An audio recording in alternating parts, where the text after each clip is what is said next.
കുറച്ച് ചോറിട്ടെ. ആയിക്കോട്ടെ. ഓ ചേട്ടാ കുറച്ച് ചോറിട്ടെ. വേണ്ട.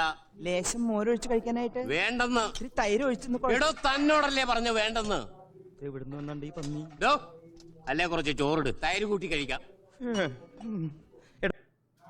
എടോ തന്നോടൊരു 1000 പ്രാവശ്യം പറഞ്ഞല്ലോ ചോറിടട്ടെ ചോറിടട്ടേന്ന്.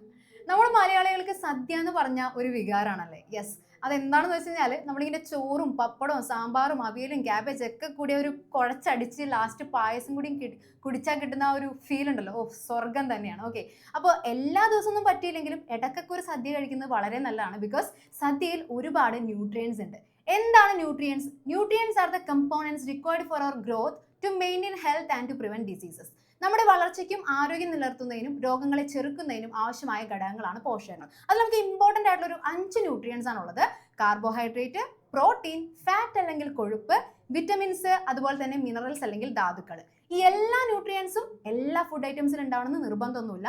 അതുകൊണ്ട് എന്ത് ചെയ്യണം, നമ്മൾ എല്ലാ ഇൻഗ്രീഡിയൻസ് ഒക്കെ ചേർത്തിട്ട് ഡിഫറെൻറ്റ് ഫുഡ് ഐറ്റംസ് വേണം ഡെയിലി കഴിക്കാനായിട്ട് കേട്ടോ. അപ്പോൾ ഇനി റിലേറ്റീവ്സിൻ്റെ ഒക്കെ കല്യാണമൊക്കെ വന്നു കഴിഞ്ഞാൽ ആരും മിസ് ചെയ്യരുത്. ബിക്കോസ് സദ്യ